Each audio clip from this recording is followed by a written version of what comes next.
নমস্কার বন্ধুরা, শঙ্করী কিচেনে সকলকে স্বাগত।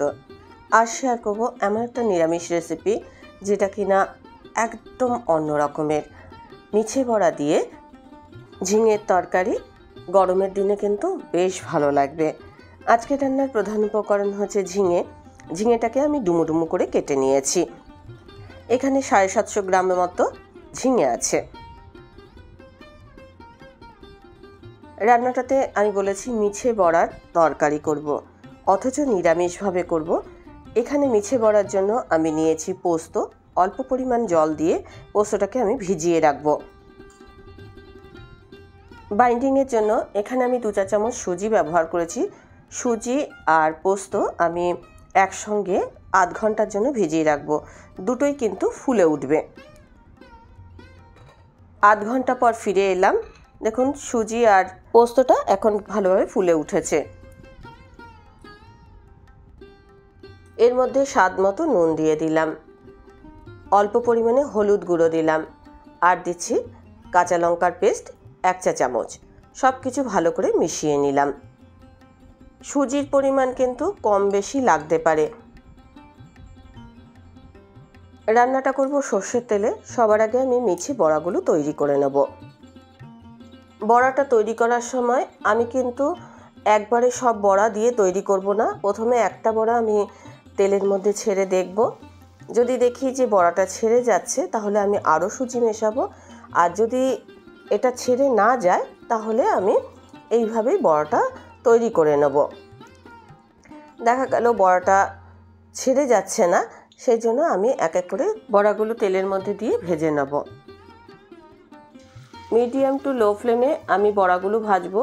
বড়াগুলোর মধ্যে যখন একটা লালচে সুন্দর কালার আসবে তখন বুঝবো যে বড়াগুলো ভাজা হয়ে গেছে। রান্নাটা খুবই ইজি, এখানে পোস্ত বাটার কোনো ঝামেলা নেই।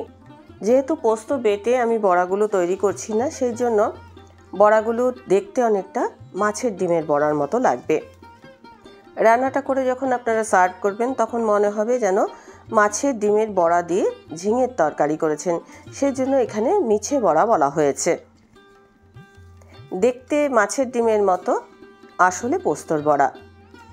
তো দেখুন, এখন বড়াগুলো একটা সাইড ভাজা হয়ে গেছে। আমি উল্টে আরেকটা সাইড ভাজার জন্য দিয়ে দিচ্ছি, আর বড়াগুলোর মধ্যে একটা সুন্দর লালচে কালারও আসছে।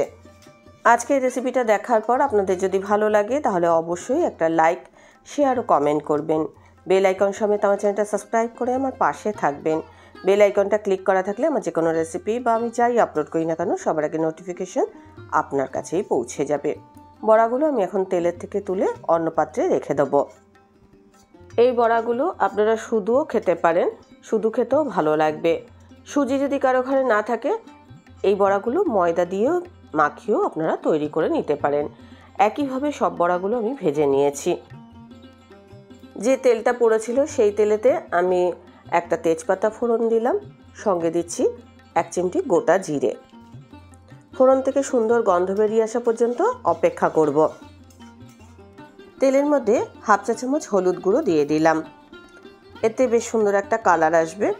আমি রান্নাটা কিন্তু কাঁচা লঙ্কায় করব, তাই এখানে যেহেতু গুঁড়ো লঙ্কার ব্যবহার করিনি, তাই হলুদটা একটু তেলের মধ্যে নাড়াচাড়া করে নিলাম। এবার আমি এর মধ্যে দিয়ে দিচ্ছি কাঁচা লঙ্কার পেস্ট।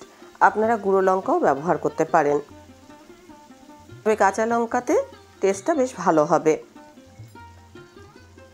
কম আঁচে তেলের মধ্যে এটা একটু নাড়াচাড়া করে নিচ্ছি। এবার এর মধ্যে 2 চা চামচ জিরের গুঁড়ো দিয়ে দিচ্ছি। গ্যাসের ফ্লেমটা কম করে জিরেটা একটু তেলের মধ্যে নাড়াচাড়া করে নিচ্ছি। এই সময় একটু জলও ব্যবহার করতে পারেন, তবে কাঁচা লঙ্কার পেস্ট দেওয়া আছে তো সেই জন্য মশলাটা পুড়ে যাবে না। এবার এর মধ্যে আমি ঝিঙেটা দিয়ে দিলাম। গরমের দিনে ঝিঙেটা খেতে কিন্তু বেশ ভালো লাগে। এই রান্নায় আপনারা অল্প আলুও ব্যবহার করতে পারেন, তবে আমি আলু ছাড়াই এই ঝিঙের তরকারিটা করেছি। হাই ফ্লেমে আমি মশলার সাথে ঝিঙেটাকে নাড়াচাড়া করে নিচ্ছি। খানিকক্ষণ পর কিন্তু ঝিঙে থেকে জল বেরোনো শুরু হবে। এখন ঝিঙের মধ্যে আমি স্বাদ মতো নুন দিলাম।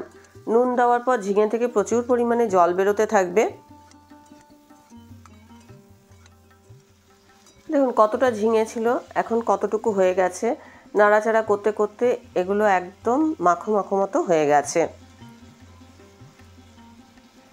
এরকম অবস্থা পর্যন্ত ঝিঙেটাকে কষিয়ে নিতে হবে। যে বাটিতে পোস্তটা আমি মাখিয়েছিলাম সেই বাটি ধোয়া জল আমি এর মধ্যে অ্যাড করলাম। ভালো করে ফুটিয়ে নেব। চাপা দিয়ে হাই ফ্লেমে আমি এখন এটা রান্না করব।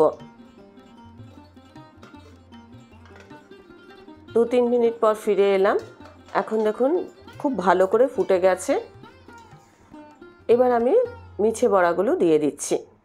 বড়াগুলো দিয়ে আমি ভালো করে ফুটিয়ে নেব। বড়াগুলো তৈরি করার সময় একটু সাবধানে তৈরি করতে হবে, না হলে কিন্তু বড়াগুলো ভেঙেও যেতে পারে। আর যখন এই বড়াগুলো আপনারা ভাতের সঙ্গে মাখিয়ে খাবেন, একটু ঝিঙে একটু বড়া মিশিয়ে খাবেন, খেতে ভালো লাগবে।